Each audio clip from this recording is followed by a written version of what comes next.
Fora atletas nossos que estão fazendo lives muito bacanas aí, né? Os Gusmãos já fizeram, a Dudinha Vaz está fazendo direto.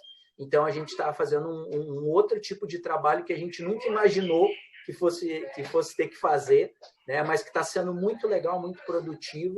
E agora só vem reiterar a qualidade do que a gente está fazendo aí com a tua conversa. Né? Muito obrigado por tudo e a gente vai... A ideia é que a gente faça um bate-papo bem legal, bem informal, fique bem à vontade. Qualquer coisa, qualquer problema, tu fala para nós aí, questão de horário, tá? Mas vai ter bastante pergunta para fazer para ti aí. Muito obrigado. Meu chefe, o senhor gostaria de dar umas 2 palavrinhas aí, Joel? Liberado aqui. Bom, é um prazer ter aí um ícone como o João Derli, nosso amigo, né? Que vai fazer essa palestra, digamos assim, virtual para a gurizada aí. João, nosso reconhecimento pelo teu trabalho, hein? E também quero agradecer de forma especial os professores do Departamento de Judô do Grêmio Náutico União e os atletas, né? Nosso amigo Cação está chegando daqui a pouco. De qualquer forma, fique à vontade, transmita daquela maneira simples, singela e muito transparente como tu é, João Derli. Obrigado pela tua presença e em nome lá do Grêmio Náutico União, quero agradecer ao Departamento de Judô por essa oportunidade ímpar aí, mesmo que seja, né, João? Então, João, como o Sensei Leandro falou, é um bate-papo, é algo informal, é bem tranquilo, né? Então a gente vai batendo papo, pode te sentir bastante à vontade, tá? Então eu vou querer que tu te apresente, mesmo todo mundo já te conhecendo, e que tu conte um pouquinho da tua história e depois a gente vai entrando nas perguntas, tá? Boa noite a todos. Satisfação, agradecer a oportunidade de poder conversar um pouco, contar a minha história e também ser questionado aí sobre provavelmente treinamento, como é que eu via competição, como é que eu sentia, como é que eu lidava com tudo isso. Então vai ser muito importante. Comentar também nosso amigo Prats, né? Satisfação poder te ver. Só estava com a dificuldade, tá reluzindo muito aqui na cabeça do Prats, eu não estava conseguindo enxergar direito. Eu boto o capacete, tá? Eu boto o capacete. Entendeu? Aí agora fica bem. Ótimo. Mas agradecer também o Leandrão e o Rafa aí pelo convite de poder conversar um pouquinho com os amigos aí. Sempre é uma satisfação, porque às vezes a gente tem tanta atividade, né, na vida e às vezes não conversa com os amigos, né? A gente não tem aqueles amigos que tu construiu e tu acaba não tendo um tempo para poder conversar e compartilhar. E eu acho que de todos os males que têm acontecido aqui da pandemia, uma coisa positiva é a questão de poder se aproximar, mesmo que seja pela internet. Hoje eu me chamo... Oi? Tá ok, João. Dá para te escutar. Tá. Eu me chamo João Derli, nasci em 1981, aqui em Porto Alegre. Cresci no bairro Morro Santana, apesar de não ter crescido muito, né? Mas acho que eu sou mais alto que o Rafa. Né? Eu acho que não. Vamos deixar melhor a altura. E aí passei minha infância no Morro Santana e eu conheci o judô numa escola. Eu saí não estudei no Morro Santana, estudei no Rio Branco, na Protásio de Alves, uma escola estadual. E aí, no início do ano letivo de 88, surgiu o judô na minha escola. E os médicos já vinham indicando meus pais uma atividade física, achavam interessante o judô e a natação, mas melhor que fosse o judô, pois tinha muita energia, né? Não é imperativo, mas eu tinha energia, não era mal educado, mas tinha energia demais. E aí canalizaria energia através do judô e também ajudaria na questão da asma. Então, no início do ano letivo de 88, apareceu o Kiko, que foi meu treinador desde o início até depois no alto rendimento. Então, ficava fácil sair da aulinha, entrava na aula de judô. E depois, com o passar do tempo ali, acho que final de 88, 89, também comecei a frequentar a Sojipa. Nesse período, nós tivemos a primeira medalha de ouro olímpica, que foi com o Aurélio Miguel, e nesses Jogos Olímpicos de 88, que foi em Seul, foi a única medalha de ouro do Brasil. Então, imagina, tu tá fazendo uma modalidade esportiva e aí tu vê um atleta chegar nos Jogos Olímpicos, todo mundo para assistir e ele ganha a medalha de ouro. Então, esse cara aí que eu quero ser quando crescer, cara, ser igual esse cara. Então, comecei daí todo esse treinamento, comecei a combater daí a asma começou a ser colhida, né, e não sofro hoje da asma. Dizem que tu não acaba com ela, mas tu consegue neutralizá-la durante um bom período. E tive tantas coisas boas, né? Conhecer aí, na época do judô, quase 40 países, ter experiências aí únicas que provavelmente não teria se não fosse através do esporte. Então, só tive benefícios, né, através do judô. Então, eu sou muito grato a tudo que eu recebi dos tatames, tudo que eu recebi da minha formação. Sei que minha família foi muito importante nessa caminhada, porque pegaram juntos. Então, meus pais deixavam de dar uma roupa nova para os meus irmãos para que eu pudesse financiar uma passagem e poder viajar. Aí o pai dobrava turno na Copesul para poder melhorar o salário e conseguir financiar. O meu primeiro brasileiro eu fui com o judogi, eu fui da uma tia que me deu, porque eu não tinha o judogi trançado para poder competir o brasileiro. Enfim, então foram diversas dificuldades enfrentadas aí, e agora a gente pode elucidar melhor aí no bate-papo, então que vou deixar para os amigos aí, o Rafa e o Leandro, e depois a gurizada que tiver dúvidas. Tá ótimo então, João. Só dar uma luzinha aqui, chegou o nosso diretor, César Cação. E aí, Cação? Tudo bom? Tudo bem? Tudo tranquilo. Então tá ótimo. E presidente da Federação Gaúcha de Judô. O homem das máscaras agora, ele é conhecido como o homem das máscaras. Antes era dos cachorrinhos, né? Dá uma pro futuro prefeito aí, né? É verdade. Se depender da torcida do Castão, eu vou ir longe.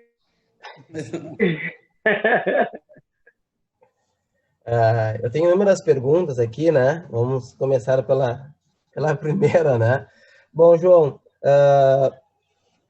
e na verdade foram algumas pessoas que me mandaram essa pergunta, mas já tinha aqui organizado para fazer. Qual foi o teu título mais marcante? Né? Acredito que tu tem inúmeros títulos, né? Inúmeros resultados de muita expressão, né? Mas qual foi o que mais te marcou, assim? Ou se tem um ou alguns que mais te marcaram? Eu acho que foram por fases, né? Então, ser campeão brasileiro em 91, foi o meu primeiro brasileiro. Eu lutei um brasileiro em 90, no infantil, e aí em 91, aí não obtive medalha, e aí no segundo brasileiro eu fui campeão. Então foram fases. Então esse brasileiro foi importante. Depois eu tive uma competição que eu fui prata, que era um pan-americano, que foi um dos primeiros que teve a nível júnior, né? Que era hoje é sub-21. E eu tinha 15, 16 anos, por aí. Depois tive uma competição na Itália, onde eu fui campeão, era bem jovem. Então, foi uma das primeiras viagens que eu tive para o exterior. Depois o Mundial Júnior, E eu acho que o título daí mais marcante, sem dúvida alguma, é os títulos mundiais, porque até então o primeiro título mundial nenhum brasileiro tinha conquistado. Nós tínhamos 2 medalhas de ouro em Jogos Olímpicos, 88 com a Aurélio Miguel e 92 com o Rogério Sampaio, mas em mundiais ainda nós não tínhamos conquistado a medalha de ouro, isso que o mundial era realizado a cada 2 anos. Hoje, atualmente está anual, tirando o ano olímpico, dos Jogos Olímpicos, e então até não sei como é que esse ano vai ser, como é que vai fazer, né, esse ano que seria mundial, e esse ano seria os Jogos Olímpicos, né, e aí os Jogos Olímpicos ficou para o ano que vem, e tem mundial. Acho que provavelmente vai ter no ano os Jogos Olímpicos e mundial, né? Então vai ser complicado. Pois é. Tá meio complicado agora, pô. Ah, como vai ser, né? Depois dessa pandemia, né? Em relação às competições, né? Então João, acho que o Mundial de 2005, então, que foi o primeiro título mundial, acho que talvez seja aí o mais marcante, assim, que é o que parece que foi ontem, né? As emoções, todo o processo ali da competição, parece que eu sinto ainda bem próximo. Pra gente que é muito teu fã, né? Com certeza o Mundial de 2005, pelo menos para mim, foi o mais marcante, né? Que parece foi um resultado que mostrou para todo mundo que fazia judô que é possível, né? Porque até então ninguém tinha conquistado, né, esse resultado. Então eu acredito que para todo judoca, né, para todo judoca que tem um sonho de ter um título mundial, eu acredito que foi um abre portas, né? Ó, um brasileiro pode ser campeão mundial, um brasileiro pode ganhar sim, ganhar muito bem de um japonês. Então eu acredito que aquele teu título em 2005 foi um abre portas pro judô brasileiro, né? Mostrar o quanto o judô brasileiro é forte. Não só no brasileiro, né, o Rafa, o gaúcho, porque vocês aí que são mais antigos do que a gurizada, né? O Cação talvez aí que é mais antigo aí do que nós. A gente não imaginava que a gente pudesse lutar com um japonês, e poderia ser o quinto japonês, sei lá, não sei qual, mas só a gente pegar um kimono japonês e pra gente era algo de outro mundo. Então, imagina tu tá no Mundial, que já era uma dificuldade enorme da gente conseguir chegar, né? Um gaúcho está representando o Brasil, e ser campeão mundial em cima do japonês, que era o campeão olímpico, ganhava de todo mundo. E, então, era inimaginável, né? Para nós, era uma coisa muito distante, né? E só mostrou que pessoas simples podem fazer grandes coisas. Basta ter, né, a dedicação, ter o talento, ter bons profissionais, né? Apesar de ter a minha estrutura, se você soubesse qual era a minha estrutura, vocês iam ficar abismados.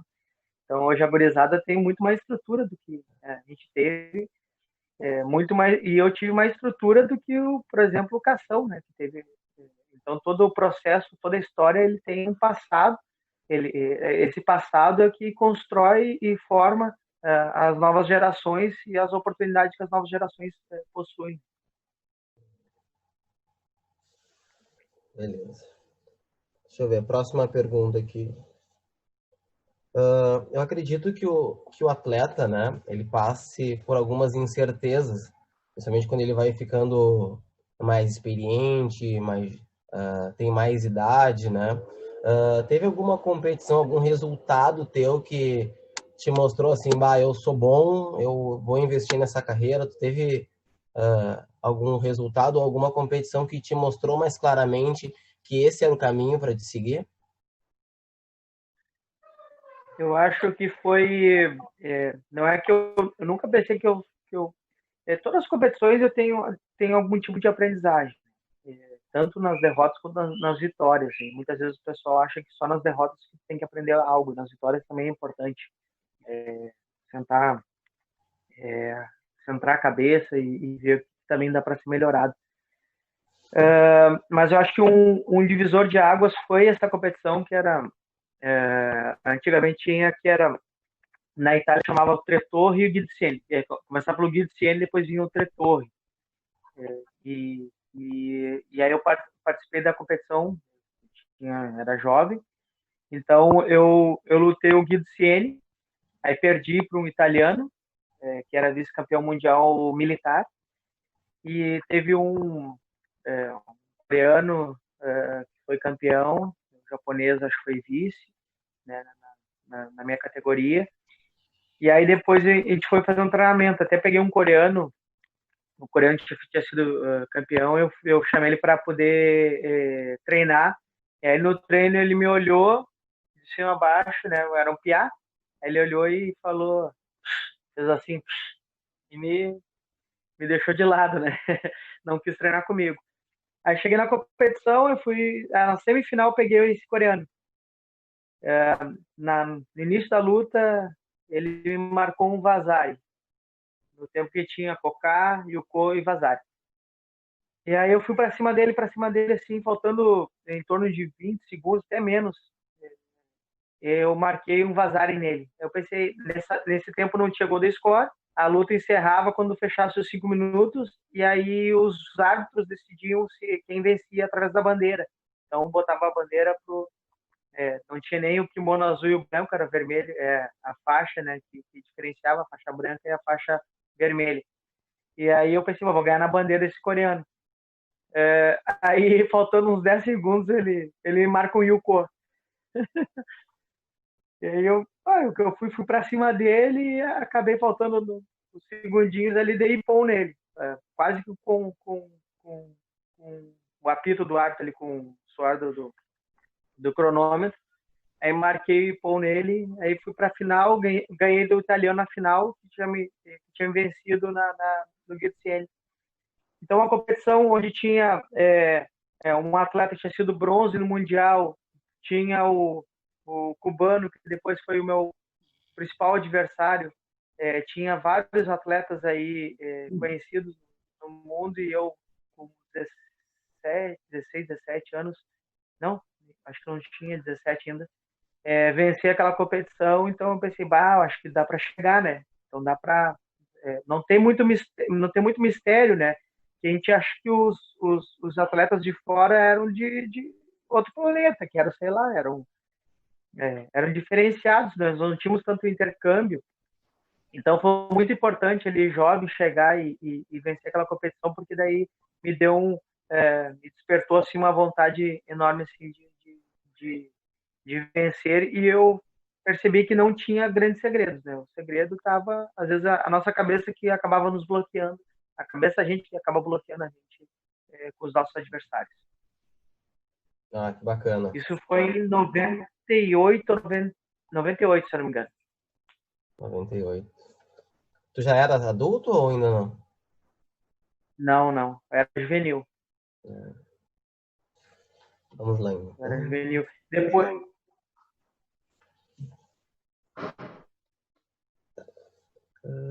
Depois eu posso falando aqui, né? Pode falar. Vou ver a próxima pergunta aqui que o pessoal colocou no chat aqui, mas já vou te fazendo. Em 99, aí eu fui pegar o circuito europeu.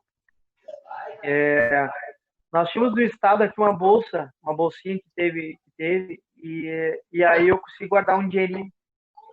Eu estava guardando para quando eu fizesse 18 anos, eu comprasse um carro para poder me deslocar. E aí fui guardando um dinheirinho. Aí surgiu a oportunidade de 99 pegar o circuito europeu, que era no início do ano, ele pegava início de janeiro, né? E aí fazer um mês na Europa competindo, com treinamento de campo, né? Daí eu pensei, baita experiência, né? E aí eu aceitei, né? Só que bem naquela época estourou o dólar, e aí o dólar acho que estava até, na época, antes estava quase 1 por 1, né? Com o real. E aí eu aceitei, né? Daí estourou o dólar e eu tive que pagar o pacote da confederação, que era um pacote bem mais caro. E foi todo o dinheiro que eu tinha juntado durante uns dois anos, ou 2 ou 3 anos, eu tinha juntado para comprar um carro. E aí eu fui para as competições, eu só tomei ferro, né? Perdi todas as competições, mas fiz boas lutas, venci algumas até, né? E aí uma luta que me marcou foi no torneio de Paris, né? Que hoje é o Grand Slam de Paris. eu fiz contra um belga, e aí na luta com o belga, eu marquei o Yuko, marquei um Koká, e aí eu tomei uma punição. E aí depois subiu 3 vezes punição, mais 2 vezes, né, para mim, e 2 para ele. Então eu fiquei com 2 Yuko e um Koká contra um Vazari de punição. E acabei perdendo a luta, né? Eu saí meio com aquele nervo, daí eu pensei, que lutão, né? Daí que lutão, perdi, né? Aí eles, mas sabe quem é aquele belga ali? Daí eu, não. Aí ele, daí eu vice-campeão mundial. Aí eu pensei assim, mas ele não é tão forte, né? Aí na minha cabeça, adversário, independente se o cara era vice-campeão mundial, o cara era qual atleta que fosse, era adversário, né? Então, muitas vezes a gente acaba colocando o teu adversário num patamar, algo a mais, né? Mas ele não tem esse algo a mais. Às vezes é a nossa cabeça que está colocando isso. É bem como diz aquela frase bem famosa, né? Sem saber que era impossível, ele foi lá e fez. Né? Então, às vezes a gente acaba colocando limitação pelo fato, vou lutar com um adversário X, a gente já fica todo receoso, né? E acaba muitas vezes não se permitindo, uma coisa que o Sensei Leandro fala muito, né? Que às vezes o atleta acaba não se permitindo vencer pelo fato de achar que o outro é melhor, né? E onde, se ele acreditar, com certeza ele acaba conseguindo ter a vitória. Tu ia falar alguma coisa, Sensei? Ia fazer um comentário aqui brincando, mas é uma realidade, né? Que o João tá enganado. Não é que o cara não era tão forte assim, o cara era muito forte. O João é que era muito mais forte que o cara. O clube, o João fez uma visita lá para treinamento, né? A Sojipa foi lá e aí eu não conhecia o João, né? Eu sou mais velho um pouco que o João. E aí eu olhei o João. Mais velho. Não é tanto assim. Aí o João, aquele baixinho, chegou ali, né? O cara é campeão mundial, não sei o quê. Aí tu olhei assim, mas não é tudo isso, não pode ser. E deu a casualidade da gente fazer um randori de Neuasa, né? E aí eu, não pode ser, olha, o meu tamanho aqui, eu tava treinando, tava bem, tava no auge. E aí a gente foi para aquele randori, assim, e o João sempre muito cordial, tranquilo, né? Nos cumprimentamos ali. Bom, resumindo, eu não consegui me mexer, né? De tamanha força que o homem tinha, né? Então eu ia fazer uma brincadeira com a questão desse adversário que tu falou aí, que na verdade tu é muito forte, né? Tu sempre teve essa característica de ter força, assim, física, já é uma coisa que sempre te acompanhou, ou tu conquistou muito isso em treinamento. Queria que tu falasse um pouquinho disso para nós. Muitas vezes a gente foi fazer alguns testes, né? Pela primeira vez que a seleção brasileira começou a fazer testes. O pessoal, por exemplo, da pegada, pensava assim, o João vai estourar a máquina da pressão. E não era, eu era mediano nessa. Só que o que acontece, nos membros inferiores, agachamento, eu era da categoria até 60 quilos, nessa época era a primeira categoria, ainda é a primeira categoria, mas nessa época não era meio leve. E eu fiz agachamento com 130 quilos, agachamento completo. Ou seja, nem a categoria de cima fazia com esse peso que eu fiz, só no 7.3 que conseguiu fazer. Só que o que acontece? Eu consigo utilizar, eu sempre utilizei a força do corpo, seja na pegada, seja no colocar o braço por cima. Eu tinha um braço muito forte, né? Só que as pessoas acham que a força está tu concentrar na mão, mas não, tu saber utilizar o teu corpo. Então, até na luta no Neuasa, até no chão, eu conseguia utilizar a força do corpo, que parecia que eu tinha muito mais peso do que eu tinha. Aí parecia que o cara era 300 quilos em cima do cara, mas não, é que eu sabia utilizar a força do corpo. Então, isso é muito importante. até no teu posicionamento dentro da luta, tu posicional, saber distribuir o teu peso e na chegada da gola, na manga, tu saber como chegar por cima, todos esses detalhes, claro, acho que foi uma coisa que começou muito do meu, da minha percepção, da minha reação, que era às vezes até diferente do usual. Então, contra-ataque. Alguém fazia um ataque e o técnico da seleção brasileira, o Jun, esse Jun, ele sempre pedia para que eu reagisse numa situação para ele ver a reação que geralmente era diferente dos outros. E daí os outros usavam o Tai Sabak, né? Usavam o quadril, e eu utilizava o meu corpo diferentemente. Eu agarrava a perna de uma maneira diferente, mas era instintivo. Só que esse instintivo eu comecei depois a treinar, né, com esses instintos. Quando eu via, então, alguém que me dominasse por cima, assim, eu abria para ultimata e eu agarrava a perna do cara aqui fechando com o braço. Aí eu pensava, depois eu raciocinava, pensava aquilo que eu tinha agido e começava a praticar, e aí virava uma prática, né? Então, todas as técnicas que eu fazia instintivamente, depois eu estudava ela e aperfeiçoava. Então, tinha repetição, sim.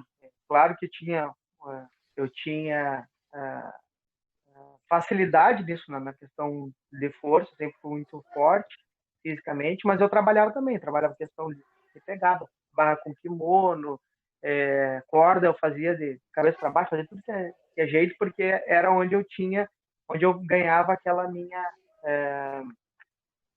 ganhava a força, onde eu trabalhava mais a minha força, né? Não tínhamos tanto treinamento físico, o treinamento físico era mais corrida, então corri muito, né? Então na pista lá da Sojipa, por exemplo, eu já dei mais volta do que os velocistas, com certeza, né?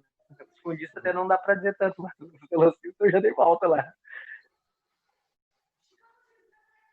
Eu senti na carne essa força aí. E eu acho que o Rafa também sentiu em competição, não sentiu, Rafa? Não, em competição não cheguei a lutar. Mas sabe que eu tinha dois sentimentos, né? Quando eu ia na Sojipa, né? A gente tinha bastante o costume, Sensei Moraes nos levava bastante. Eu tinha dois sentimentos quando ia lá treinar. Uma é treinar com a felicidade, né? De treinar com o meu ídolo. E a outra era a tristeza, meu Deus, como eu tô longe. Meu Deus, não é um ser humano normal, porque dava para ver a diferença, assim, de força, né? Eu ficava pensando, meu Deus, o que toma, para ser tão forte, assim, a gente tem mais ou menos o mesmo peso e eu via a diferença de força, assim, né? Então eu tinha esses dois sentimentos de felicidade e um pouco de frustração de saber o quanto estava longe para chegar um pouco perto da força. João, tu acha que... Vocês não devem nunca ter percebido, mas eu competia dentro do treino. Então, se eu olhasse pro Rafa ou pro Leandro, seja quem for, eu botava uma meta de tentar derrubar. Então, se eu olhasse pro Rafa, eu tenho que derrubar 6 vezes ele. Eu ia até derrubar 6 vezes. Ou, se não derrubasse, eu chamava de novo. Vamos fazer de novo. O cara nem sabia, às vezes. Mas eu tava chamando de novo porque eu tava na minha cabeça e eu competindo contra ele. O Kiko falava bastante. Ô, Bagé, pega o João lá. Ô, Bagé, pega o João lá. Mas foi uma época muito bacana. Aprendi bastante, com certeza. João, tu acha que o teu diferencial, a gente analisa os atletas, né? E a gente vê que tem atletas onde o diferencial é a parte psicológica, tem outros que se diferenciam, a sua diferença é a parte técnica, outros a força, né? Se tu fosse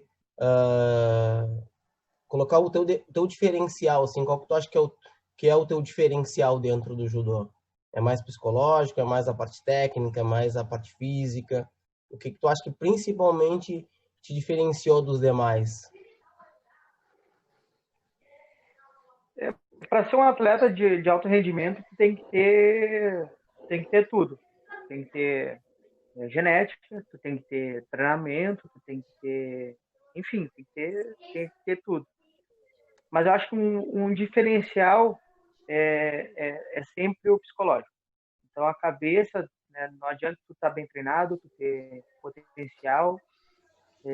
Eu vou citar um amigo meu, é o Rodrigo Luna, do Rio de Janeiro. Ele foi o cara que eu peguei num treino. Eu nunca. Olha, eu já treinei com o Thiago Camilo, já treinei com o Flávio Campos, já treinei com caras bem mais pesados do que eu, mas ninguém nunca me bateu igual o Rodrigo já me bateu num treino. De eu entrar assim no carro assim, eu chorar assim, pensando assim, cara, como é que esse cara me bateu tanto? E aí chegava nas competições e ele não lidava bem com a competição, e aí ele se tornava um lutador mediano, mas ele tinha um talento absurdo e treinava bem. Só que chegava na competição e não conseguia lidar com as emoções da competição. Então, eu acho que talvez um diferencial meu era saber lidar com a competição, porque eu fazia muita competição dentro do treino. Então, eu estava acostumado a sofrer pressão, eu estava acostumado a sentir a adrenalina de perder. Então, no passado, o treinamento claro que isso fez perder um monte de atletas, né? O próprio Kiko, ele reconhece hoje isso, mas isso me tornou muito cascudo, né, nessa questão de lidar. Então, todo treino era competição. Era competição de mobilização. Quem estava imobilizado tinha que sair de baixo. Se não saísse, pagava castigo. Aí a vez do outro. Enfim, então, aí tu troca o adversário. Aí depois, o aquecimento era pegar a faixa lá e puxar, né? Falava o número para tu ter atenção, tu reagir rapidamente, puxar a faixa lá, a equipe que perdesse, pagar o castigo. Então, era o tempo todo a competição. E por isso que eu usava depois a competição no treinamento. Então, como eu falei, eu treinei com vocês, talvez eu tenha botado uma competição com vocês, eu nem tenho percebido isso, mas eu estava competindo ali. E aí, quando chegava na competição, era um pouco mais fácil de lidar com isso. Porque o frio na barriga, todo mundo sente. Isso é normal. Isso nos torna humanos, mas não deixar as emoções te dominar. Eu tive um episódio, foi uma vez em Paris, eu cheguei na final contra um coreano. Aí eu fiz a semifinal com o japonês, que eu fiz a final de 2005 do Mundial, e aí ia fazer a final contra o coreano, que depois ele foi campeão olímpico e campeão mundial, que é o Choi. E aí eu tava numa ansiedade de passar, de querer lutar. Eu entrei assim, ó, mas tão com tanta vontade de decidir, de acabar, encerrar, né? Que ele me deu um golpe, ele só saiu da minha frente e deu um golpe do vento. Ele só saiu da minha frente, eu rolei, né? O juiz deu vazare, e aí os bandeiros puxaram e pô, né? Eu fiquei com a vergonha, né? Tomado tão rápido assim, né? Numa final, um ponto. E aí eu ali também me ajudou poxa, não posso, né, também passar para o outro lado de tanta ânsia, né? Então ter paciência, calma, concentrado para aquilo e se tiver que demorar mais tempo, vou demorar mais tempo. Se tiver que marcar um ponto, se tiver que ganhar por cocar, né? Eu tinha o cocar, eu ganharia por cocar, não teria problema, né? Ter paciência de conduzir a luta e ter a calma de saber o momento certo. Então, quando a gente é mais novo, a gente tem um pouco essa ânsia de querer decidir. E às vezes é como, vamos comparar com o jogador de futebol, o cara vai bater o pênalti, o cara tem a ânsia assim, aí deixa aquela pressão e aí tu acaba errando o pênalti. Então, tu não pode deixar essa ânsia te dominar. E eu tive outro aprendizado, que eu disputei 3 mundiais na minha vida. E aí, no primeiro mundial que eu disputei, eu estava nas quartas de final contra o belga, novamente. E aí, no momento, a luta estava ganhando a luta. No momento, no matê, deu um ipom na outra área. E aí a torcida deu aquela vibração. Aí eu dei uma olhadinha para outra área. E eu vi quem ganhou e eu pensei, a semifinal vai ser com esse adversário. E eu tinha treinado bem com ele. E aí o que aconteceu? Eu reiniciou a luta, eu vinha pegando por cima, e aí eu peguei embaixo, e aí eu tava com um pouco de dor nesse dedo, e aí pressionou um pouco, eu soltei e ajustei a mão para ajustar a pegada, e aí ele sumiu com o seu Inagê, aí tomei ponto. Aí eu, olha aí, né? Que lição, né? Não prestar atenção na sua luta, e eu tava olhando para lá na frente, o que seria na próxima luta. E aí, então, essas competições foram aprendizados para poder lidar, né, com isso, né? Então, era concentrar muito, entrar muito ligado, né? E mesmo que um adversário me vencesse, né, eu sempre tentava tirar o meu melhor. Mesmo eu não saía derrotado no sentido de não dei o meu melhor ali dentro do tatame. Mas eu sempre saí com essa mentalidade. Ô, João, mas aproveitando essa pergunta do Rafa, né, dessa questão do qual fator é mais preponderante, né, se é a força, se é a técnica, se é o psicológico, né, eu viajo muito para brasileiro sênior, né, e com o pessoal do União aí, e geralmente quando eu vou para o sênior, quem está lá é o Kiko, né, e o Kiko, ele me conta sempre a mesma história em todos os brasileiros. Quando não é no treino, ele me conta sempre essa história, com muito orgulho, é claro, né? Mas isso é legal porque a gente consegue fazer um link do diferencial do atleta campeão, né? Eu não quero contar a história, não sei se tu vai te lembrar também, mas o Kiko, ele conta que, se eu não me engano, no primeiro Mundial, teve toda a fase para chegar na final, que foi com o japonês, né? E aí ele sempre conta isso. E aí ele me falou assim, teve um intervalo para essa final e que vocês puderam retornar para o hotel, né? E aí ele me conta, eu não sei se tu te recorda disso, mas daí ele me conta da ansiedade e do nervosismo que ele estava com o atleta dele desde pequeno, né, competindo e chegando numa final de mundial, e ele disse que assim, cara, eu não sei como que eu não tive um ataque cardíaco. E aí eu tava naquele ônibus e tudo, e quando a gente entrou no ônibus, eu dizia, João, descansa, descansa, não sei o quê. O João sentou no ônibus, fechou os olhos e apagou.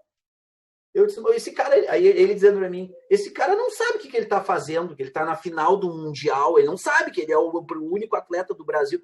Aí disse que tu foi pro hotel, eu não sei se tu lembra para contar um pouquinho disso. Aí disse que chegou, deitou na cama, apagou completamente, e que no ônibus, e isso que eu achei sensacional, na ida ou na vinda, tu dizia uma frase, né?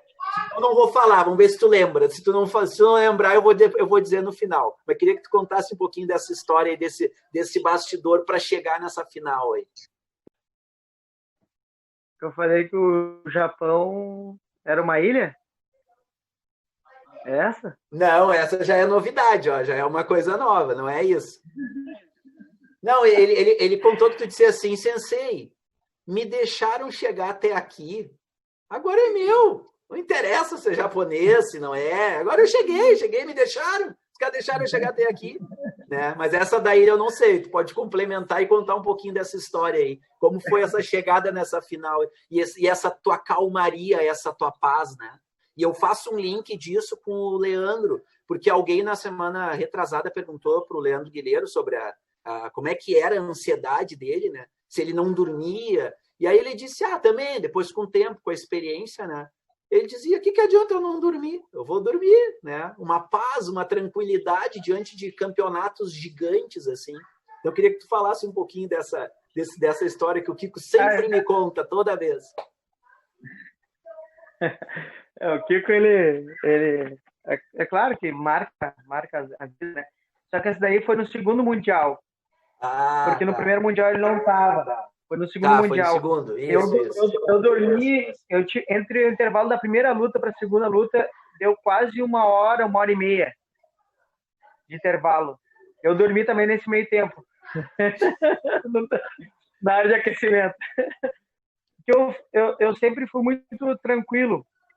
Então eu acumulava bastante energia. Então deixava um dia antes, no mínimo, 1 ou 2 dias antes, eu tentava não fazer nada, ficar o mínimo possível, só ia lá quando podia comer alguma coisa, ia comer alguma coisa, e daí não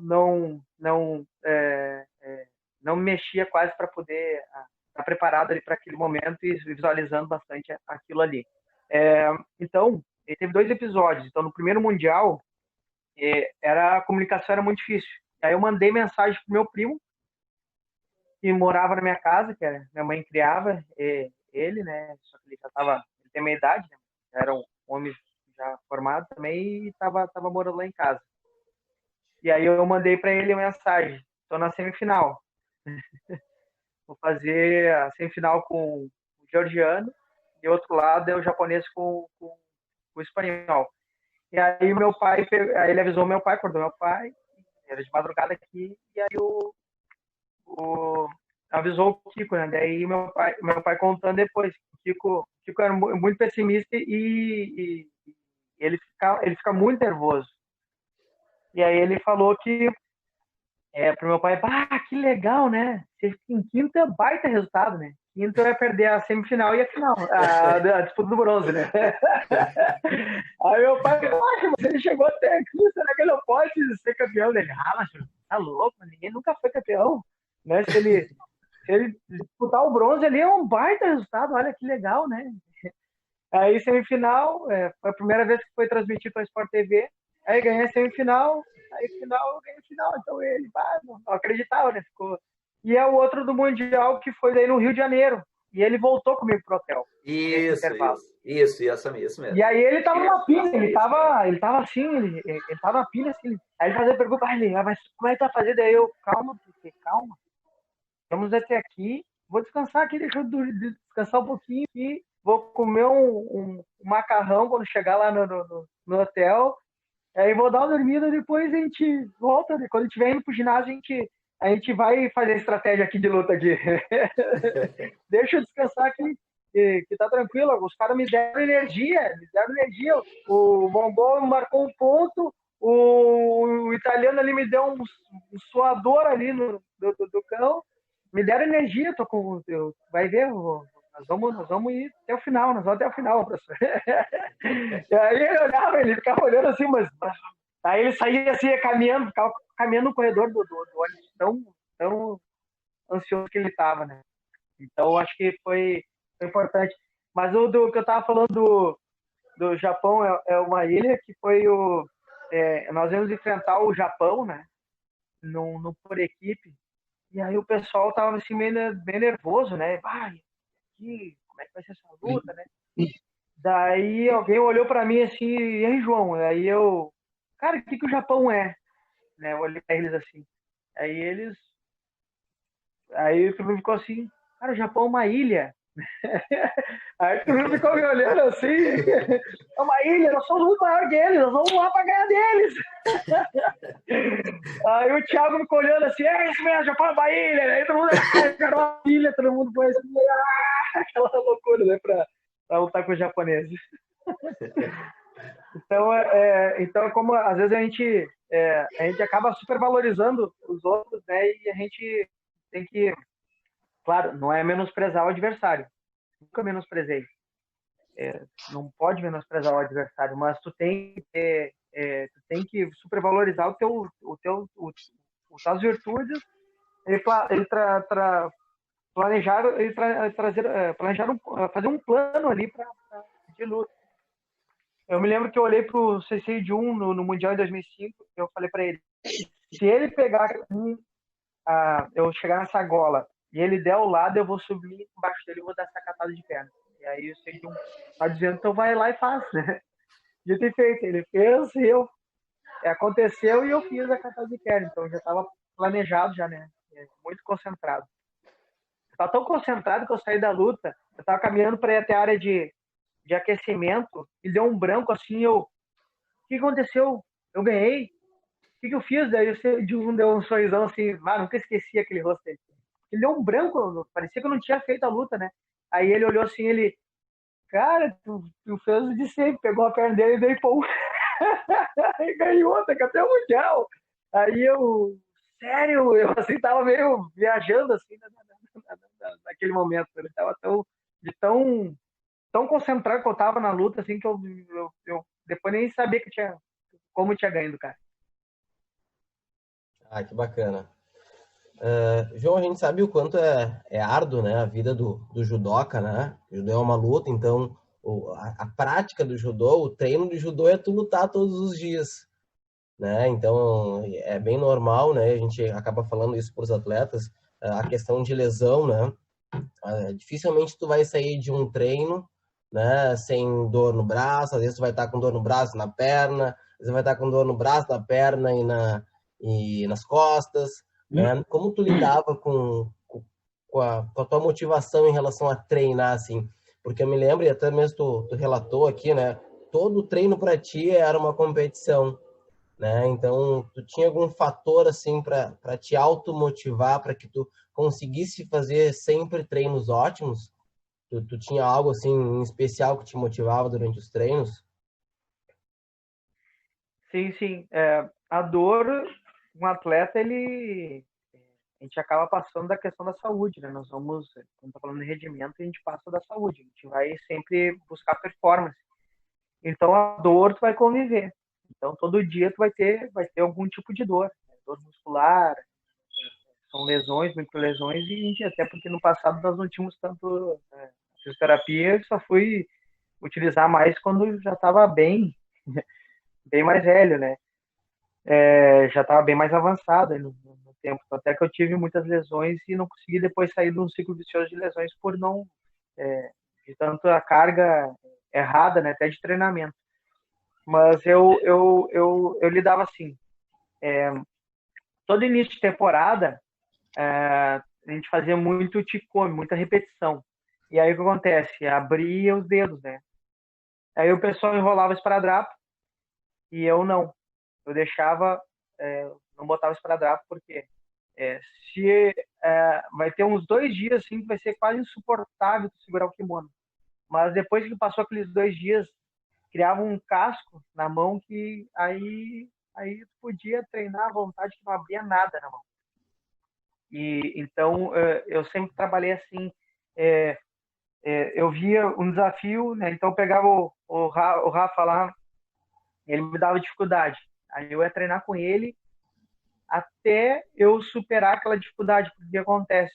Se eu encontrasse um adversário parecido com ele numa competição e eu não soubesse lidar, eu fugisse dessa dificuldade, eu ia me dar mal. Então, por exemplo, o primeiro cara que me deu uma dificuldade enorme foi o Thiago Camilo. Eu fui enfrentar ele na final do Brasileiro. Foi um ano que teve 2 brasileiros, estavam mudando as idades, e aí teve 2 brasileiros. Aí eu fui para Minas e na final peguei ele e foi a primeira vez que eu apanhei de verdade. Assim, apanhei que eu digo, eu já tinha tomado Ipom, mas eu não tomei Ipom, mas ele me deu vazar e Icô, né? Não me achei na luta, fiquei perdido na luta. E aí eu voltei, eu procurei todos os canhotos que tinha no treino. Então eu olhava ele, pegava todos os canhotos, assim, ó, quero que tu faça assim, pegue assim, tenta fazer o te mata, né? Montava até pro cara no randori fazer comigo. Eu treinei dia e noite pensando nele. No brasileiro, daí voltou, o brasileiro foi em Porto Alegre. E aí em Porto Alegre eu peguei ele, aí venci ele na final da categoria, peguei ele novamente na final. Venci ele no por equipe, e aí empatou por equipe e voltou, e aí tive que lutar de novo com ele, aí venci ele 3 vezes no mesmo dia. Então eu sempre fiz isso, concentrava, né, e via a dificuldade e tentava trabalhar na dificuldade. Então às vezes o pessoal achava, porque eu era forte, eu era um cara que não raciocinava, que usava força bruta. Não, a força ela tem que ser aliada da tua cabeça, né? Então tem que saber direcionar.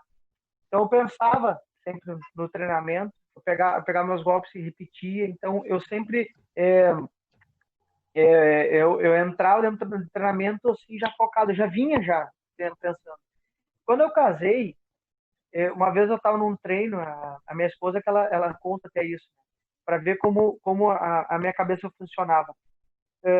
Eu fui num treino, estavam uns chilenos aí, e eu peguei um cara e ele me deu uma dificuldade danada. E aí eu fiquei assim, encucado com aquilo, né? E aí no outro dia eu tô assim, tomando um chimarrão, e aí eu fui no quarto e comecei a botar o judogi, comecei a vestir. E aí eu falando, eu vou matar aquele cara, vou matar. Mas eu tava falando em voz alta, mas eu tava raciocinando assim, matar, que eu digo no sentido de, eu queria muito ganhar dele, né? No treino. No treino, pra tu ver, né? E aí bem na hora ela passou na frente do quarto, e aí ela escutou falando assim, vou matar aquele cara, né? E ela não, aí ela se apavorou, porque ela não sabia, né? Ela ligou pro Kiko, né? Meu Deus, que vai acontecer? O João disse aqui, saiu falando que ia matar um cara, né? Aí ele, não, fica tranquilo, ele deve estar encucado com alguém aqui que eu vou descobrir no treino quem é que ele quer pegar. Aí eu fui até pegar aquele chileno e consegui dar uma descascada nele, pô, né? Então, eu fazia isso. Eu vi uma dificuldade, eu queria enfrentar aquela dificuldade, eu queria superar aquela dificuldade. Então, era sempre uma competição, é como eu disse. Eu entrava no treino competindo, né, sempre buscando performance. Teve um treinamento uma vez que o Kiko deixava o pessoal, os mais pesados, na frente, os mais fortes, né? E aí, às vezes, eu ficava na frente, por ser, mesmo sendo leve, mas eu era um dos mais fortes ali. E aí ele botava uma fileira do mais leve até o mais pesado. E aí quem marcasse 10 pontos podia descansar, podia tomar água e descansar. E aí o que acontecia? Aí um dia a Tassiana era um fiapinho, né, pesava 44 quilos, e ela veio e eu meti um Morotegari. Eu podia agarrar as pernas, né, nessa época, atacar as pernas diretamente, e eu meti um Morotegari nela. E aí tá, eu já fui pro outro, daí acabou, eu fiz meus 10, acabei, eu fui tomar água, ela, indignada, tu me deu um Morotegari, né? Como é que tu faz isso? Eu levinha desse jeito, me dá um Morotegari. Daí eu falei, qual que era o objetivo? Era Ipom, né? Se desse 10 Ipom, saía, né? Então, eu não te dei Ipom. E ela, mas fez o Morotegari, eu, não importa, é Ipom. Ela ficou abismada, né? Ela disse, é louco, ela falava. Você é maluco, né? Eu sou meio maluco mesmo.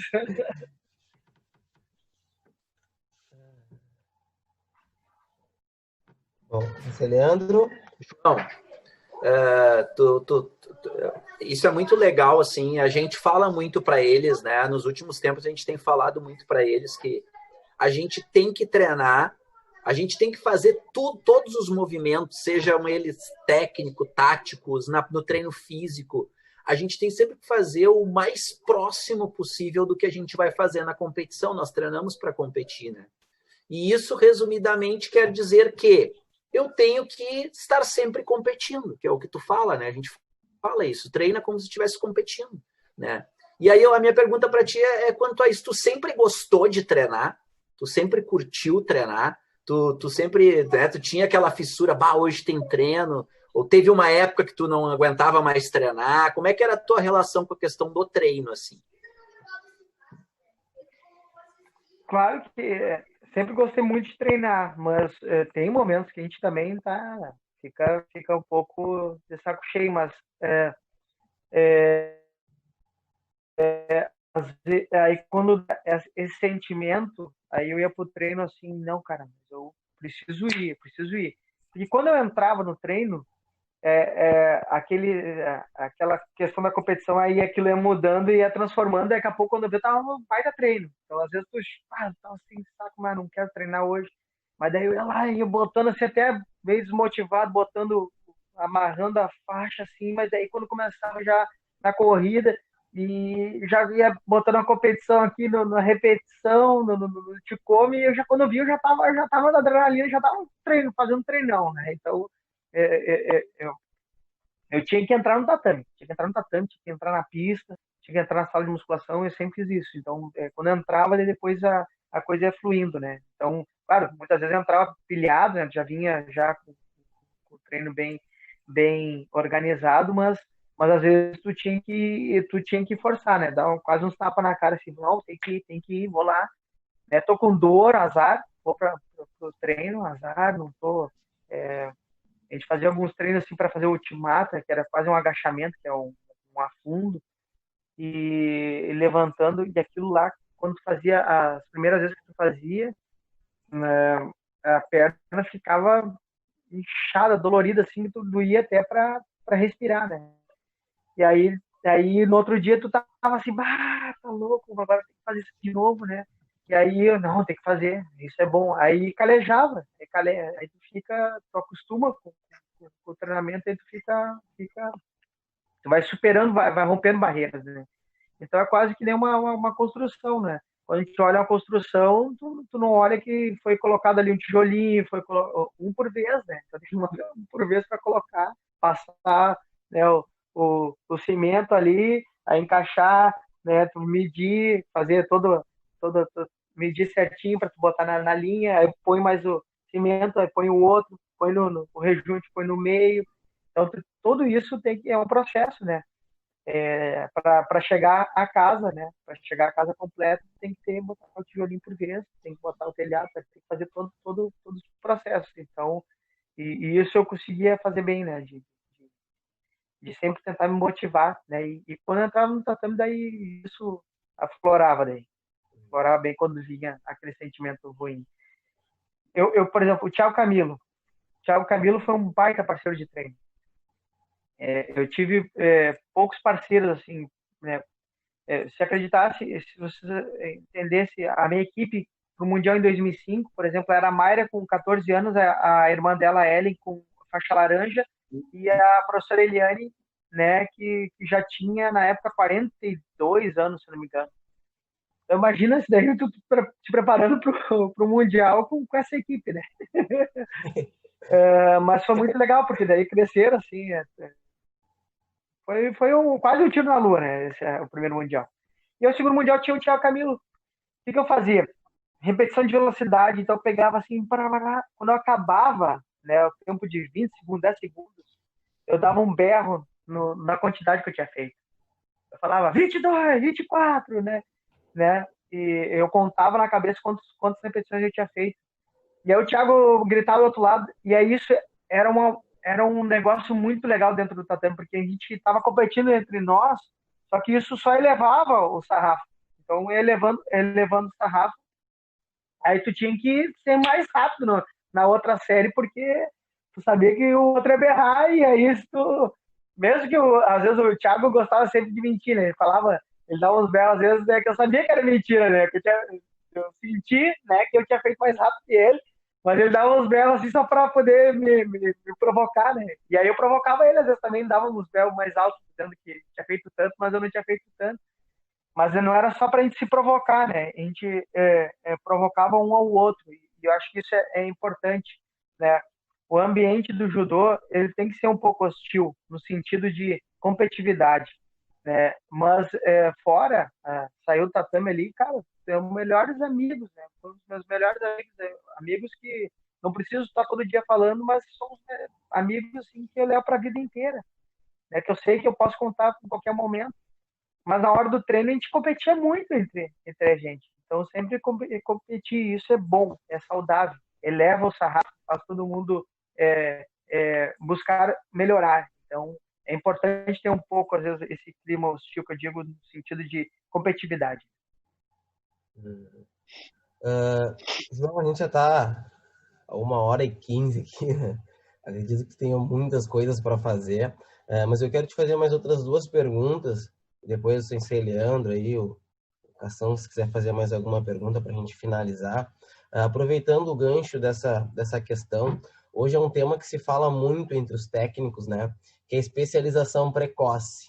Né? O menino chega novinho no dojo e a gente vê que é um talento que pode ser um grande nome do esporte, a gente acaba, às vezes, né, acelerando o processo, né, de desenvolvimento do atleta, né? E a gente sabe que antigamente a metodologia utilizada era meio arcaico, né? Vamos lá e vai.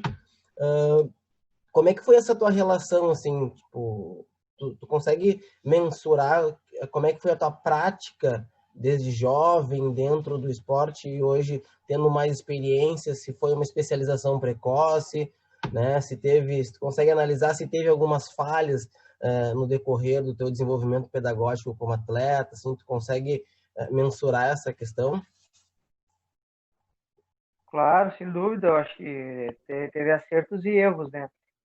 Mas o que eu posso te dizer é que talento que ele é detectado precocemente, tu não precisa acelerar, mas tu tem que ganhar o entorno dele, para que ele não se desmotive e para que esse diamante possa ser lapidado. E aí, isso o Kiko sempre fez muito bem. Ele ganhou meus pais. E meus pais eram o que me levavam para o judô, eram aqueles que me incentivavam mais. Então, tu saber ganhar o entorno para que as condições sejam dadas, as condições, a motivação, o levar, o lidar com a repetição. Então, foi muito importante sempre foi muito importante essa questão do Kiko ter ganho os meus pais. E aí a sugestão que eu dou a vocês não precisa acelerar, né, o processo, né, como foi acelerado comigo, mas tu pode nesse processo desses talentos que são detectados, tu conseguir dar uma sustentação para que essa criança ela não venha a se perder no caminho, né? Não pode ser pressionado. Eu tinha um colega que quando ele perdia, ele chorava assim, ó, absurdamente. Era um negócio de louco. E aí depois eu descobri que o pai dele batia nele quando ele perdia. Então, essa criança ela cresceu com o judô sendo algo horrível para ele, algo péssimo, porque o sentimento dele é assim, ó, ele entrava na competição, não posso perder, eu não posso perder, meu Deus do céu, se eu perder eu vou apanhar. Então, saber conseguir pegar como tu consegue cativar a criança e aí sensibilidade e ganhar o entorno dessa criança para saber motivá-la e não perder esse diamante aí. Não precisa apressar aí e outros vão ser na insistência, né?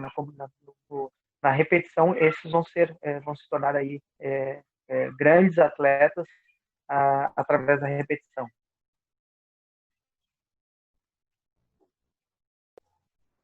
Eu não sei se travou aqui.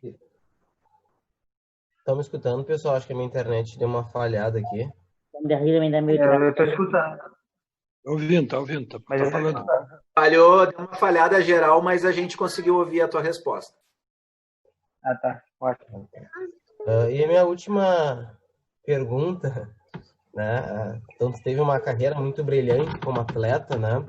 E eu acredito que seja bem difícil, né, fazer a transição, né? Então, tu chegar num nível de excelência dentro do esporte, como tu chegou, ser bicampeão mundial com inúmeros títulos, e daí chegar um momento, eu quero que tu fale um pouquinho de talvez perceber que eu acho que é o momento de parar, ou talvez eu não consigo mais render da forma que eu já vinha rendendo, né? Como é que tu fez essa transição de agora é o momento certo para parar, e se tu acha que tu parou no momento certo, como é que foi essa tua transição aí da excelência do esporte para uma outra profissão?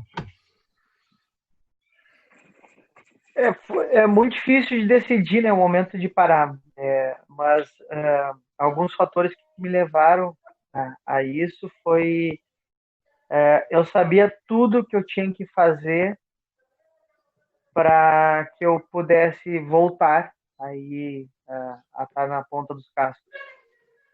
E eu não estava mais disposto a pagar o preço, porque eu passei muitos anos da minha vida trabalhando nesse sentido, daquela maneira. E eu estava numa fase da minha vida que é quase como um leão tinha perdido os dentes, né? E eu não tinha mais condições de saber que eu teria que me afastar um tempo e me dedicar exclusivamente à recuperação da musculatura para aguentar os joelhos. Eu teria que treinar muito mais, eu teria que buscar uma orientação alimentar, que eu digo no sentido de suplementação, para poder ajudar na minha recuperação, porque eu saía de um treino, eu fazia um treino mais ou menos, descansava, né, puxava o treino da noite, chegava no treino da noite e não conseguia render direito, aí puxava o treino da manhã mais perto do meio-dia possível para poder descansar um pouco mais, aí chegava no treino já não conseguia render de novo, então não recuperava mais. São fases da vida, né? E aí eu sabia tudo que eu tinha que passar e eu não estava disposto mais a passar tudo aquilo que eu já passei. Então acho que foi isso que acabou me levando. Então esse ciclo vicioso aí de lesões acabaram o próprio judô me colocou para fora dele, sabendo que eu não ia conseguir passar tudo aquilo de novo.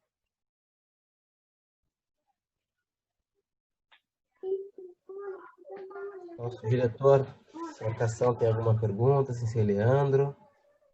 Não, eu só quero fazer uma colocação para o João aqui.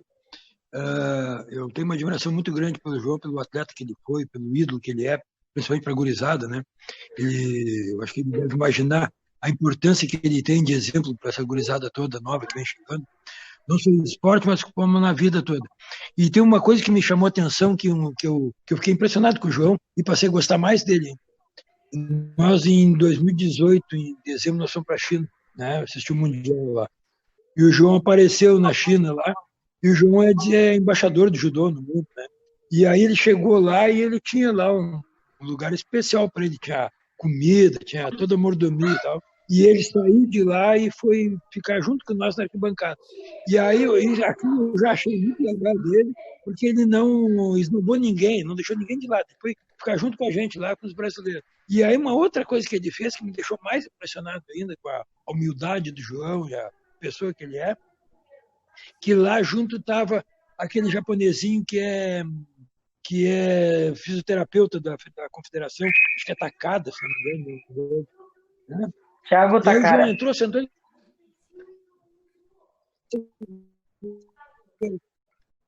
Né?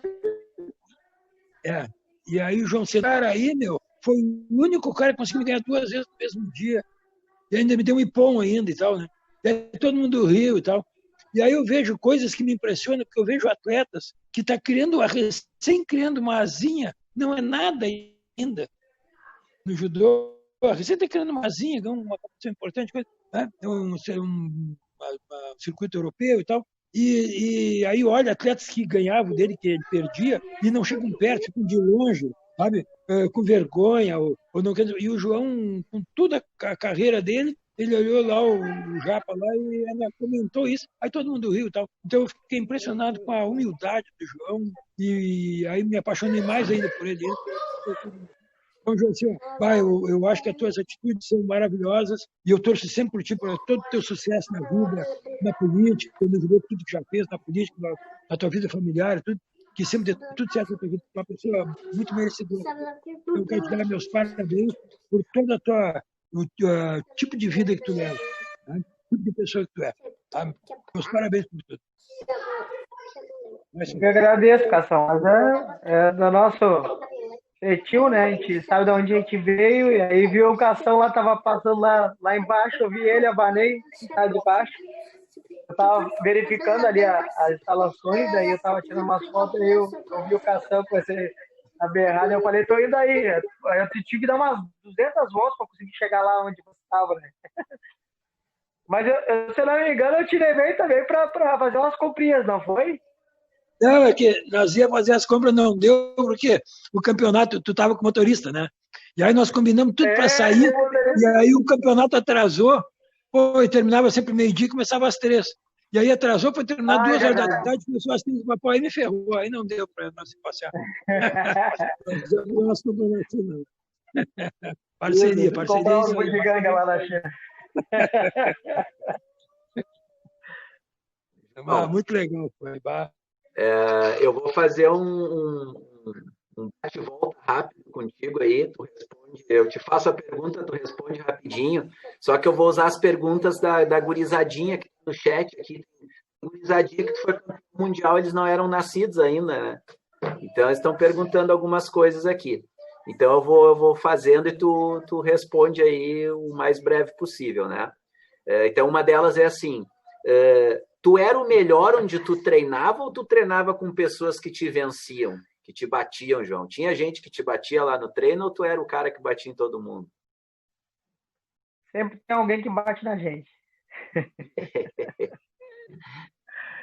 Isso é bom, é importante. É bom sempre ter alguém que dá uma lascada na gente, porque daí, senão, não deixa, os caras começam a querer achar, ninguém me quer aqui. Qual era a tua técnica preferida, João? Ultimata. Eu vi bastante gente cair no ultimata do João. O que é o mais importante para ti? O que tu colocaria como palavra mais importante numa competição? Desculpa, falhou, Leandro. Qual a palavra mais importante? O que é o mais importante numa competição? Uma palavra, assim. O que tu acha que é o mais importante? Concentração. Boa. É a primeira palavra que vem na minha cabeça.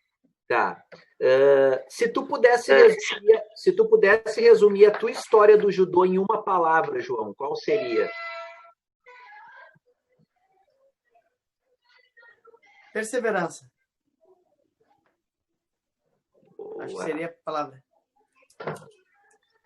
João, eu não sei se o Joel quer fazer alguma pergunta também, Joel, para ele? Não, eu só quero agradecer a oportunidade de estar nesse grupo seleto do judô, cumprimentar o Cação, nosso presidente da federação, nosso diretor, e agradecer também pelos votos que ele me deu hoje de um feliz Dia do Bombeiro. Eu acho que eu também nessa vida lá do União, eu estou fazendo judô, hein? Porque eu treino aqui com o Leandro, eu estou acostumado a apanhar deles. Hein? Acho que eles deram. Um abraço, João. Parabéns por tudo aí que tu faz pelo judô. Obrigado, querido. Obrigado pelo carinho. João, uma última pergunta minha, assim, eu vi que o Ricardinho botou aqui se a tua carga de treino era pesada. Eu acho que era, né, João? Teus treinos eram bem pesados, né? Desculpa, não ouvi. Se a tua carga de treino era pesada, se tu treinava muito forte, né? Acredito que sim, né? Com grandes atletas, né? Um pouquinho, né? A gente... Como a gente não tinha preparação física, teve uma época que eu fazia a base, eu fazia com o pessoal do atletismo. E aí era treinamento de 3 horas e meia, era um treinamento longo, né? E eu treinava com o pessoal. Mas era bom, porque daí tinha os caras que puxavam bastante na parte das corridas ali, e aí já fazia competição com o pessoal também. Era quase um corredor. Quase. Quase que perdemos para o atletismo. Ô, João, quase. Uma última pergunta delicada essa agora. Como é que era a tua relação com a questão do peso? Alimentação, peso, bater a balança. Fala para nós aqui que nós não vamos contar para ninguém. Briguei com a balança durante muito tempo, né? E o que acontece na minha formação, o comum era tu tirar peso correndo, né? Com agasalho, com saco plástico, um monte de coisa, né? Vocês todos, o Rafa, tu também sofreu isso. E essa era a orientação que a gente tinha. E então, depois de um tempo que já mais depois aí perto ali do Mundial, em 2005, a partir dali, mudei bastante a minha forma de cuidar do peso, né? De cuidar do corpo, né? Esse trabalho.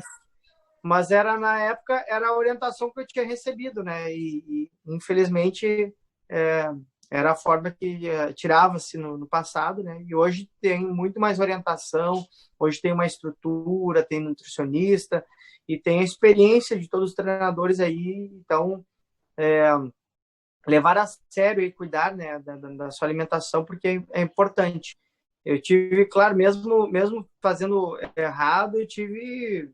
Imagina, tu chegava na escola, os amigos tomavam refrigerante, comiam como é que era o prensado, né? Que tinha nas escolas, né? No meu tempo, e aí eu cuidando do peso, então cuidando da alimentação. Mas é importante, se tu fizer agora, vai ser mais fácil depois lá na frente. Então, tudo que tu fizer agora vai refletir lá na frente. E uma das coisas que me levaram depois a entrar um ciclo vicioso das lesões era justamente a forma de perder peso errado, algum treinamento errado também que eu fiz no passado, acabou a conta vindo no final ali da carreira.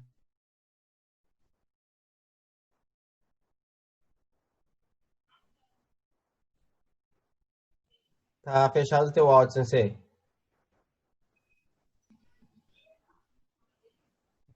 Vou fazer as duas últimas perguntas aqui para a gente poder liberar o João também, tá? São perguntas que apareceram no chat ali, né? Uma delas é se tu levava muito a sério a questão da prevenção, do treino preventivo. Mas naquela época eu nem sei se tinha isso, né? Com fisioterapeuta, né? Claro que a gente tem que levar a sério, né? Então... E é muito importante.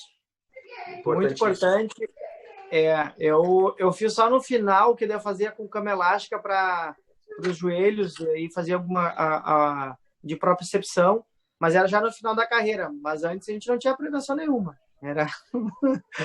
Mas é muito importante, é extremamente importante fazer esse preventivo, ajuda a prevenir muitas lesões. E a outra, se você não fosse judoca, qual carreira seguiria? Eu já vou dar uma dica aqui, eu acho que é a carreira de político, né? Mas talvez não seja, então responde essa aí para nós aí. Não, isso daí, a política, ela veio depois, né? O esporte quem aproximou dela, porque as decisões, ela parte da política, né? E eu tinha convite até para integrar a comissão técnica da confederação, mas e era comentarista da Sport TV, e aí eu tinha fechado o contrato com a Globo, né, para comentar daí os Jogos Olímpicos de 2012. Eu tinha um caminho por ali e eu achei um caminho, talvez o mais difícil de eu ter escolhido foi na política, porque é importante, né? Políticas públicas do esporte, elas podem ajudar, né, a alavancar aí a história de muita gente ou a gente não conhecer aí potenciais talentos esportivos que se perderam por falta de política pública. Então, foi o que me aproximou. Mas eu teria sido, eu acho que veterinário, porque eu gostava tanto de animais e eu tinha vontade, sim, de ser veterinário. Boa. Cara, assim, ó, do fundo do coração, quero te agradecer a tua disponibilidade, o teu carinho com a gente aqui, né? Sempre gosto de falar essa palavra, porque a gente tem que ter carinho pelas pessoas que a gente dispendia atenção, né? Quero te agradecer de coração pela disponibilidade, pelo tempo conosco, dizer que tu é um cara sensacional e sempre bem-vindo lá no nosso clube, né? Espero que a gente possa montar num outro momento aí, eu sei que a tua vida é super atribulada, mas que tu possa nos visitar de judogi para passar um pouquinho dos teus ensinamentos para nós lá, né? E eu queria que tu te despedisse aí, né, da gurizada, e eu queria que tu falasse um pouquinho do teu futuro, do teu plano aí, né? Para quem não sabe, o João está se candidatando a prefeito de Porto Alegre, já foi deputado, né? É um cara que luta muito por nós, pelas causas aí. Então, eu queria que brevemente tu falasse um pouquinho do porquê dessa tua escolha, quais são os teus objetivos, né? Depois eu cobro o merchandising da campanha aí, tá bom? Mas acho que é importante a galera saber e ouvir. Para mim?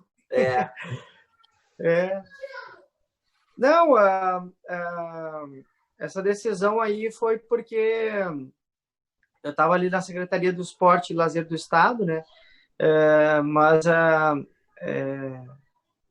como prefeito, né, e pré-candidato hoje, eu tenho um leque muito maior de atuação, principalmente nas políticas sociais, que é algo que eu acredito que é importante e que muitas vezes a gente não falta política nesse sentido. Então a gente por isso que eu tenho estudado bastante aí, tô treinando, né, para poder chegar aí nessa competição, né? Então tem sido um desafio enorme para mim, porque eu sempre fui uma pessoa muito tímida e aí no momento tem que falar, tem que procurar, tem que debater temas que tu não tem até às vezes facilidade e não tem tanto conhecimento, mas aí tu estuda, tu vai atrás para poder buscar aí se aperfeiçoar e propor algo, né, para melhor, porque aqui onde eu me criei, em Porto Alegre,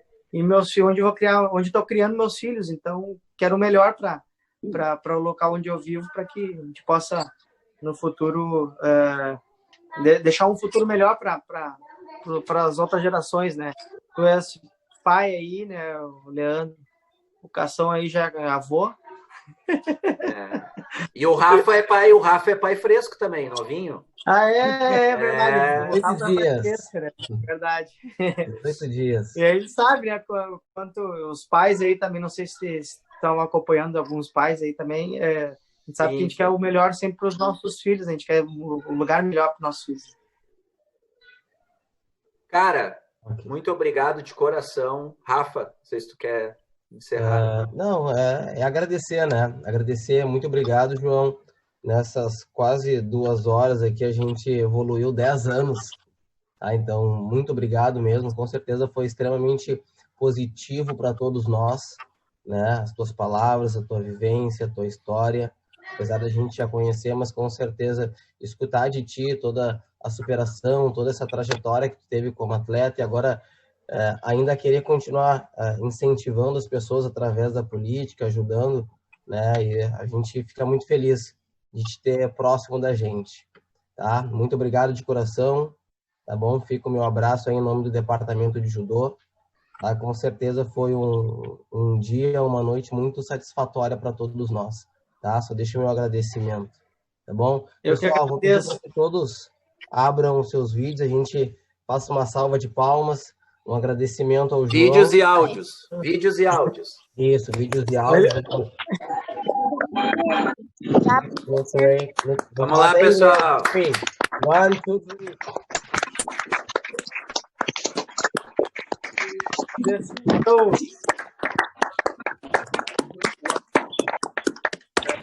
É isso, João. Muito obrigado. Agradeço o carinho. Tá? Eu posso deixar uma mensagem para vocês? Eu agradeço o carinho, né? E o carinho dos amigos aí e também a honra de poder receber os aplausos dos amigos. Eu não acho que sou merecedor disso, mas eu fico muito honrado pelo carinho e vamos marcar sim quando a gente tiver a oportunidade de estar visitando aí o tatame do União para a gente poder passar algumas coisas. A gente fez uma visita, mas agora a gente quer ir visitar novamente. Fica tranquilo que eu topo sim ir, né? E o que eu deixo para vocês uma frase do Fernando Pessoa que eu gosto muito: o homem é do tamanho do seu sonho. Então, gurizada, sonhe alto e trabalhe para alcançar esses sonhos e ter a estatura, né, desses sonhos que serão altos, né, de vocês, seja dentro do esporte, seja na vida, né, mas que busque esses sonhos, agarre as pequenas oportunidades com unhas e dentes e sejam vitoriosos, vencedores na vida, seja qual quer que seja aí o caminho que tomar a vida de vocês. Grande abraço. Valeu, boa noite. Abraço, João. Abraço, pessoal. Obrigada. Boa noite, boa noite. Boa noite.